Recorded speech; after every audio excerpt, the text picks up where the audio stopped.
नक्सल आंदोलन में कभी बड़ी तादाद में महिलाएं शामिल थीं, जंगलों की राह पकड़ी, बंदूक उठाई, लेकिन अब वही महिला संगठन छोड़कर लौट रही हैं। तो आखिर क्यों हो रहा है महिला नक्सलियों का मोहभंग, इस खास रिपोर्ट के जरिए आपको बताते हैं।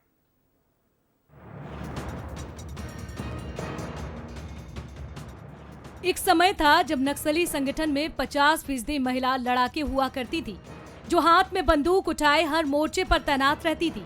आंदोलन में महिलाओं को क्रांतिकारी साथी कहा गया, लेकिन हकीकत कुछ और ही थी। कम उम्र में भर्ती की गई इन महिलाओं से संगठन ने वादे तो किए, लेकिन निभाए नहीं, और यही कारण है कि आज महिला नक्सलियों का मोहभंग हो गया है।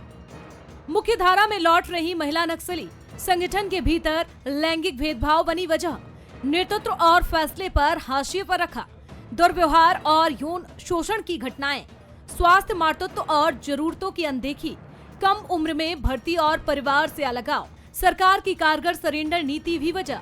15 महीने में एनकाउंटर में 98 महिला नक्सली ढेर, मारे गए 450 नक्सलियों में 35% महिलाएं। सरेंडर के बाद महिलाएं स्वरोजगार, शिक्षा और स्किल ट्रेनिंग के गुण सीख रही हैं। जगदलपुर, दंतेवाड़ा और कांकेर जिलों में पुनर्वास केंद्रों में काउंसलिंग और आत्मनिर्भरता की ट्रेनिंग मिल रही है। जो संपूर्ण माओवादी संगठन में अभी जो टॉप 15 में मात्र एक जो महिला माओवादी कैडर जो सुजाता है, उनका जो टॉप लीडरशिप उनका स्थान दिया गया था। बाकी अन्य जितना भी महिला माओवादी कैडर है, उनका सिर्फ एक फाइटिंग सोल्जर या फुट सोल्जर या ह्यूमन शील्ड के रूप में इस्तेमाल की जाती है। और महिला माओवादी कैडर को संगठन में किसी प्रकार का कोई उनका जो सम्मान है, कोई किसी प्रकार का उनका एक स्टैंडर्ड ऑफ लिविंग उसका माओवादी लीडरशिप द्वारा नहीं दी जाती है। बीते 1.5 साल में महिला नक्सलियों के आत्मसमर्पण की संख्या में इजाफा हुआ है। इनका अनुभव आने वाली पीढ़ी के लिए चेतावनी और प्रेरणा है कि हिंसा के रास्ते से सिर्फ विनाश होता है। वहाँ बहुत पहाड़ी मन है, पानी भी नहीं मिलता है, कुछ नहीं मिलता है। वहाँ खाना पीना भी बहुत दिक्कत हो रहता है। वहाँ भी हम लोग को चेलों को भेजने पुराना क्या बोलते पुनर्निर्माण के लिए। पहले वहाँ पार्टी था, लेकिन अभी पार्टी नहीं है वहाँ।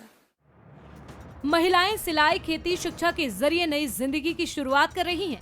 उन्हें यकीन है कि जंगल के बाहर बेहतर जीवन है।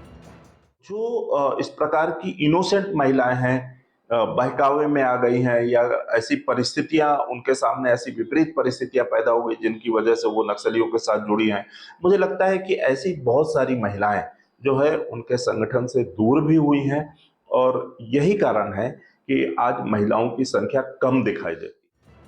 बस्तर की वो महिलाएं जो कभी बंदूक उठाने को मजबूर थीं, अब कलम, कुदाल और सुई से अपने भविष्य को गढ़ रही हैं, जो न सिर्फ उनके जीवन की जीत है, बल्कि लोकतंत्र के लिए भी शुभ संकेत है। रजत वाजपेयी, बंसल न्यूज, जगदलपुर।